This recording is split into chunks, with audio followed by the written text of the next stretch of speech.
This is a photo that I took at the cliffs the other day, and I wanted to bring you along with me so that you could see the atmosphere and the spot that I took the photo that we're gonna be editing together in Lightroom today. What's up guys, how's it going? I'm your host Sam, and today we're doing another Lightroom tutorial. I realized the other day that I don't really use my tripod all that often, so I wanted to shoot a whole segment just on my tripod. And I also realized that I almost never use landscapes whenever I'm doing any tutorials, and I wanted to change both those things in one fell swoop. But anyway, if you're interested in seeing this photo in its finished state, go check out my Instagram. Other than that, let's just get right into it. Okay, so first I'm gonna pull the exposure up a little bit, probably like plus 0.50, and the contrast back. I always like to pull the contrast back right off the bat and then pull it back up to taste. I find it's easier to not go overboard with the contrast if you start from like minus 30 or minus 25.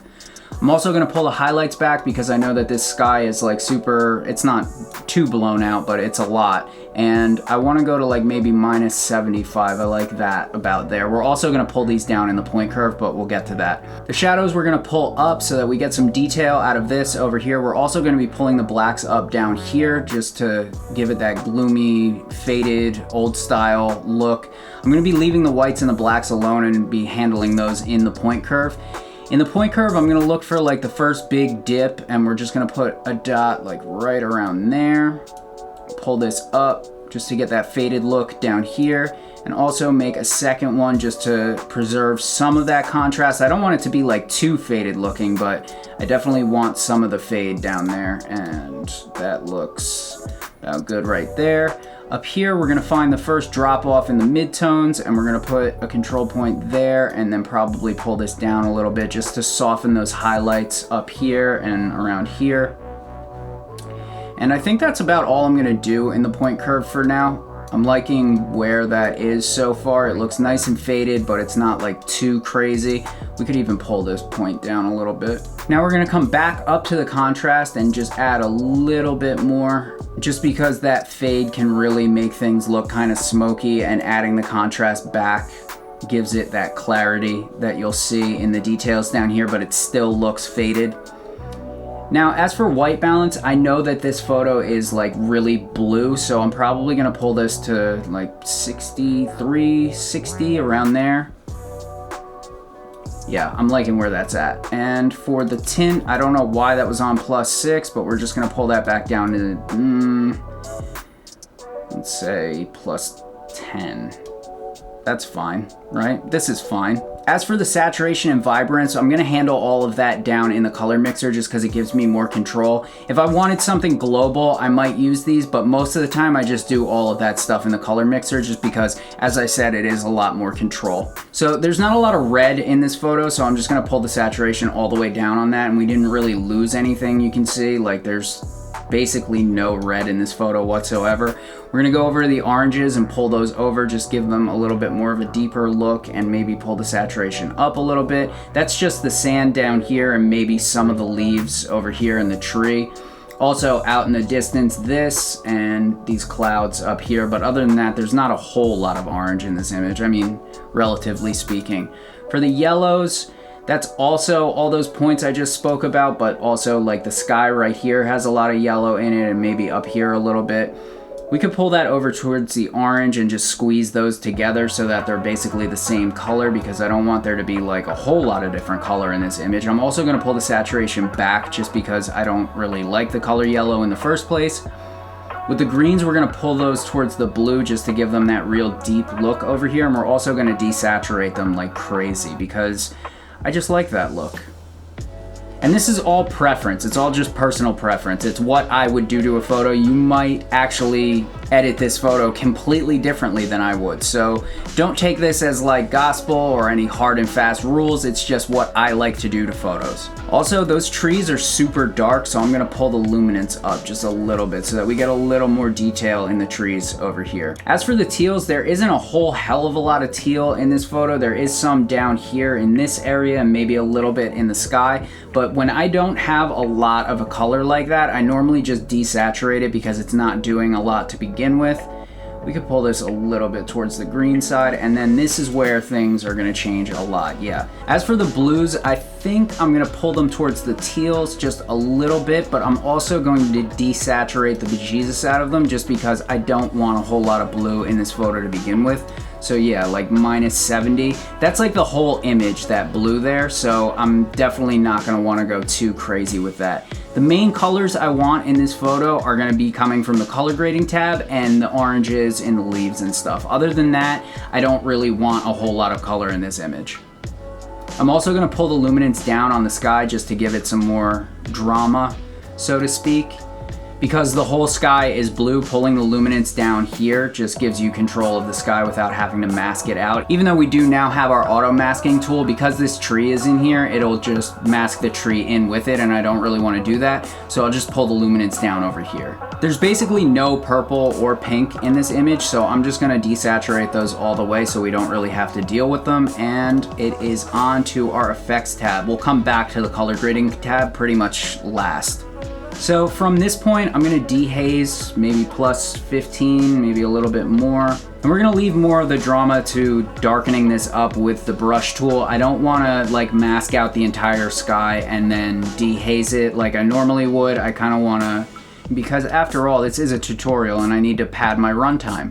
As for clarity, we might pull this up just a little bit, like +15, and texture we're gonna pull back because this is already a really soft image, and I just wanted to give it that kind of dreamy look, especially in the water.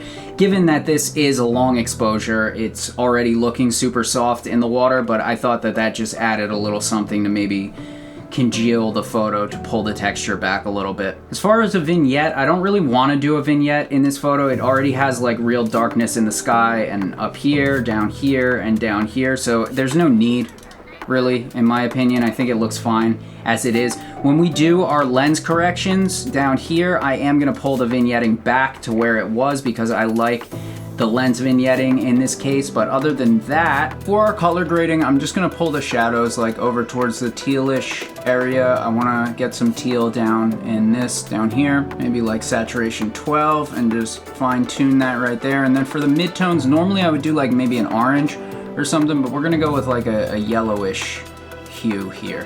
I'm liking the way that's looking for sure. And that adds like a lot to this image, you can see. It gives it that look, so to speak. Maybe pull the blending down just a little bit. The highlights we could pull back over towards the blue just to clean those up a little bit so it's not so yellow. You know what I'm saying? You get what I mean? So I know sharpening a landscape photo isn't really gonna do a whole lot of anything. We're just gonna pull this up to like 50 and then zoom in on this tree, maybe pull the radius up to like 1.2, around there. I don't know what I'm doing.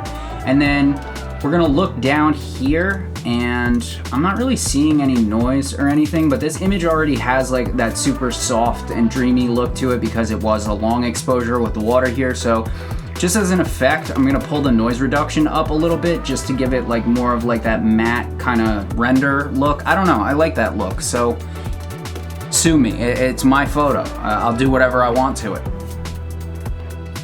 And after that, we're gonna come over to our Band-Aid tool and we're gonna start getting rid of some of these random sticks over here. Maybe I could get rid of this whole thing right there, hopefully. Oh my God, it worked. Look at that. There's also like a dot right here that I wanna get rid of. Yep. The Band-Aid tool is so awesome, like don't underutilize it because it's great. Also this stick right here we could get rid of, and maybe this guy out here, why not? That worked as well. It's a Christmas miracle. There's not really anything else I wanna remove from this photo, so we're gonna move on to our masks and we're gonna go down to brush, and I'm just gonna start I wanna make sure that the flow and the density is good. So 85, 90 is fine for me. The feathering you can adjust on the fly if you hold down Shift and move your mouse wheel up and down. And I'm gonna make this smaller, and we're just gonna start brushing up there. Maybe a little in here.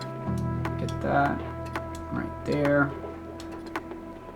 Do a little more right jaw. Maybe try to toe the line right there. And sure, why not? Right there. So I'm gonna pull the shadows down to like minus 45 right there, and the exposure down to like minus 0.16, and I like the way that looks, but we're just gonna add some more right now. And maybe we'll pull the flow and the density way down and then just go over this whole area right here, just to give it a little more darkness underneath that tree. I just wanted to have some depth down here. I felt like it was a little too flat in the water area, so we could just darken everything up down here. And then maybe, I think that's it. I'm not really gonna darken anything else up. I was thinking about doing this strip of water right here, but I don't really wanna do that. I wanna leave it as it is. And I'm happy with where this photo is from here. So this is our before, and this is our after. I'm really happy with the way that came out so far. We could even go down to the geometry tab and do this thing right here and see if, oh my God, it did it for me. Look at that. Holy cow, why did that happen? Do you guys like it like that, or do you like it the original way without, like with the bend in the tree, or do you want it geometrically perfect? How do you guys feel about it? Let me know down in the comments which one you liked better. For now, we're gonna turn this off because I actually don't really like that. I think it feels a lot more natural with this thing bent over right here. And other than that, I think we're done. Before, after. I could not be happier with that. The blue down here in the soil, the orange in the sand and the leaves, the green over here, and then the general just gloomy, dramatic look that we got out of this photo. I'm really happy with how this turned out. But that's been my tutorial on getting the gloomy look out of your landscapes in Lightroom, and let me know down in the comments what you thought of this particular photo, and consider going down and hitting the like and the sub button. It means the world to content creators like me. Thank you for joining me on another episode of Sam's Tutorials, and I'll see you guys in the next one. Bye!